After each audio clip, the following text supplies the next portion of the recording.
কালী পুজোর আগে এত জ্বরে ভুগেছি, আমার না আর ভালো লাগছিল না কোথাও যেতে। তাই লাস্ট দিন মা বললো চল ঘুরে আসি। তাই সেখানে যাব বলেই রেডি হয়ে নিলাম, একটু হালকা পাতলাই রেডি হয়েছিলাম। আর এই ইয়াররিংটা আমি আজকে পরেছি, আর মা পরবে এই শাড়িটার। আমি আজকে একদমই অন্যরকম একটা লুক ক্রিয়েট করেছি, মানে যেরকম কোনোদিনও করিনি, আর যেটা আমার বেশ পছন্দ হয়েছিল। আর বেস্ট পার্ট কি জানো, আমি রাস্তায় বেরিয়ে দেখেছি অনেকেই, কেউ থ্রি পিস পরেছে, কেউ টু পিস পরেছে, কেউ এথনিক পরেছে, বাট আমি আমার মতন ড্রেস কাউকে পরতে দেখিনি, নট আ সিঙ্গেল ওয়ান। আর এই ফিলিংটা যে কি মজা আমি তোমাদেরকে বলে বোঝাতে পারবো না।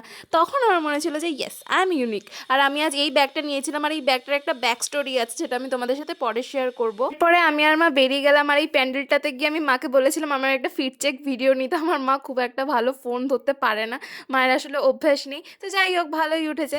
আর এখান দিয়ে তো লাইন ধরে ফুচকার দোকান, বাপ রে বাপ। আর এই প্যান্ডেলটাতে একটুখানি লাইন পড়েছিল, আর প্রতিটা প্যান্ডেলের প্রতিমা খুবই সুন্দর ছিল, মানে সত্যি কথা, মানে তাকিয়ে থাকতেই ইচ্ছা করছে। এবার ভলেন্টিয়াররা বেশিক্ষণ তো দাঁড়াতে দেয় না, তো ওখান থেকে বেরিয়ে পরপর বেশ কয়েকটা ঠাকুর দেখেছি। আর এই প্যান্ডেলটা ভীষণই সুন্দর হয়েছিল, মানে এটা কিন্তু মানতেই হবে, কালী পুজোতে মধ্যমগ্রাম আর বারাসাতকে কেউ বিট করতে পারবে না। তোমরা যারা এই জায়গা থেকে আমার ভিডিও দেখছো তারা কিন্তু ঠিক রিলেট করতে পারবে। এত সুন্দর হাতের কাজ এক একজনের, মানে দেখে মনেই হচ্ছে না যে ওটা প্যান্ডেল। আর প্যান্ডেলের ভেতর কত সূক্ষ্ম সূক্ষ্ম ডিটেইলিং করা, সত্যি। আর প্রতিমার কথা তো কিছু বলারই নেই, এত অন্যরকম প্রতিমা। হ্যাঁ না, একটা ছোট্ট মেলাও বসেছিল, সেই মেলা থেকে আমি এই ফ্যানটা কিনেছিলাম, আমার এটা খুব দরকার ছিল।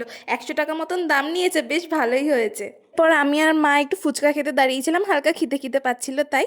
আর এই প্যান্ডেলটা ছিল আজকে সব থেকে বেস্ট প্যান্ডেল, আর এই প্যান্ডেলের ক্লিপও আমি বেশি নিয়েছি। কি সুন্দর, মানে ঢুকেই না হেভেনলি ফিল হচ্ছিল পুরো। আর এই প্যান্ডেলটাতে কোনো ভলেন্টিয়ারও ছিল না, আমার তো বেরোতেই ইচ্ছা করছিল না প্যান্ডেল থেকে। আজ যেহেতু লাস্ট ডে, সেই ভেবে তো একটু হালকা মনটাও খারাপ হচ্ছিল। এই করে তো বেশ অনেকগুলোই প্যান্ডেল দেখা হলো।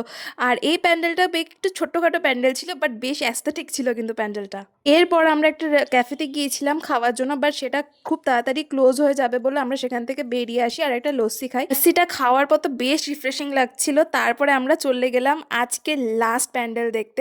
আর এই প্যান্ডেলটাও ভীষণ সুন্দর, মানে মনে হচ্ছিল কি একটা রিয়েল মন্দির রাখা। মানে দুর্গা পুজোতেও হয়তো আমি এতটা ইমপ্রেসিভ ব্যাপারটা ফিল করিনি, আজকে যতটা ফিল করেছি।